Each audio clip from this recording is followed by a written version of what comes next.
Aí pessoal, eu vou passar uma outra dica aí a respeito de abelha jataí.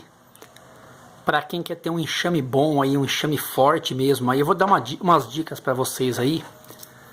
Então a dica que eu vou dar é a respeito, falar de um assunto aqui a respeito da genética. Pouca gente fala da genética, mas ela é muito importante, né? Por quê? Se você tem na tua casa uma abelha que você adquiriu, alguém te deu, ou você mesmo capturou, o que acontece? Para você ter um enxame forte, para quem não sabe, a abelha jataí, a rainha dura de 1 a 2 anos. Depois disso, você tem, a abelha ela morre, aí as próprias operárias que vê que a abelha está fraca ou que ela vai morrer, elas mesmo fazem um casulinho um pouco maior, um favinho um pouco maior, para que a rainha bote um ovinho um pouco maior ali, que vai ser a realeira. E essa realeira vai ficar grandinha, ela vai crescer maior do que as outras e ela vai precisar ser fecundada.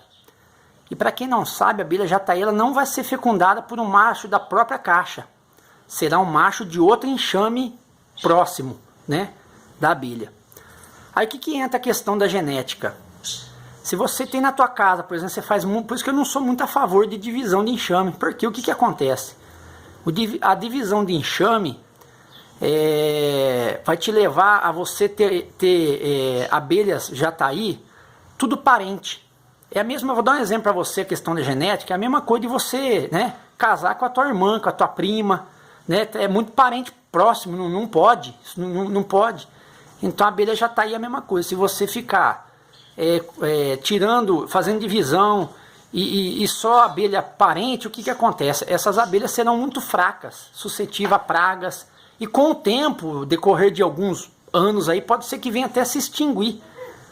E o que acontece? Você vai ter que buscar enxames de longe. Quando você colocar uma isca PET, pega enxame de longe, enxame, né, de longe da sua casa, bem quilômetros longe. Vou dar um exemplo. Esse enxame que eu estou mostrando aqui é um enxame que eu adquiri, né? Esse outro enxame aqui provavelmente é parente daquele, porque eu consegui com uma enxameação, essa caixa aqui. E essa outra aqui, ó, eu consegui bem longe. Por quê? Porque se você ficar deixando muito a caixa, se você não tiver abelhas de longe para estar cruzando com as caixas que você tem, ao longo desses tempos que as rainhas vão ser renovadas, elas vão enfraquecendo. Eu vou mostrar uma outra caixa também, aqui ó, desse enxame aqui, esse aqui, um outro enxame que eu consegui bem longe. Aí o que acontece? Você não vai ter problema de genética na tua abelha. A tua abelha, e o interessante é você não ter um enxame só, ou dois. O máximo, no mínimo, você tem que ter uns 4, 5, um perto do outro, tudo de genética longe. Não próximo, porque a abelha jataí, o que acontece? Para ela não ficar cruzando uma abelha com a outra parente. Porque se você for ver na genética humana também, de todos os bichos é assim. Então a genética da abelha conta muito. Então quando você for colocar escapete, ou você pode trocar uma caixa com um amigo, né? Sempre traga abelhas de muito longe, não de perto da tua casa. De quilômetros longe, às vezes até de outra cidade. Que quando ela for cruzar e renovar a rainha, ela vai ter um enxame, né, muito bom aí e muito forte. Aí a rainha vai vir, uma rainha bem poedeira aí, né? Essa abelha aqui, ela não tem uma genética 100%, essa daqui não produz tanto mel, é mais pólen. Já essa outra que eu vou mostrar aqui, ó, essa abelha aqui tem uma ótima genética. Para quem não sabe também, tem abelha que produz mais pólen e tem abelha que produz mais mel. Então não é todas as abelhas que são muito produtivas. Por isso que é interessante você não deixar, né, a sua caixa de abelha, né, cruzar com abelhas parentes, porque senão você vai sempre ter aquele enxaminho fraco. Ao contrário que se ela cruzar com enxames de longe, que você trouxer caixas perto assim, você vai ter um enxame forte. Pouca gente fala isso, né? Eu vou estar revelando alguns segredos da abelha jataí aí. Eu aprendi no livro do Dr. Paulo Nogueira Neto, né? Ele tem um livro Criação Cultivo e Criação de Abelha Jataí, né? Eu aprendi muito com ele. Então deixa essa dica da genética.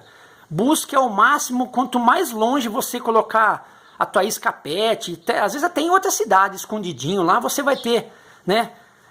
Trazer um enxame de uma genética diferente, você vai ter um enxame muito forte, não vai ter enxames parentes, como se diz, né? que pode acontecer de nascer machos diploides, machos inférteis, né? Ou por exemplo, tem enxame que só nasce macho. Nasce mais macho do que fêmea. Aí você fala assim, puxa vida, meu enxame é fraco, não vai para frente. É por causa disso. Porque ele nasce enxame parente. Né? Então você acaba tendo um enxame muito fraco. Então fica essa dica aí. Né? Tenta diversificar um pouco, trazer caixas de longe, para não ter. Por isso que eu sou contra essa questão de divisão, não sou a favor. Porque você fica dividindo, tirando, e elas vão cruzar sempre com o mesmo enxame parente. E isso pode nascer machos diploides aí, dá problema com a tua criação de abelha. Não agora, mas no futuro vai enfraquecendo. Aí tem gente que pergunta, puxa vida, eu comecei a criar abelha, de repente uma sumiu, outra morreu, é por causa disso. Então fica essa dica aí, valeu.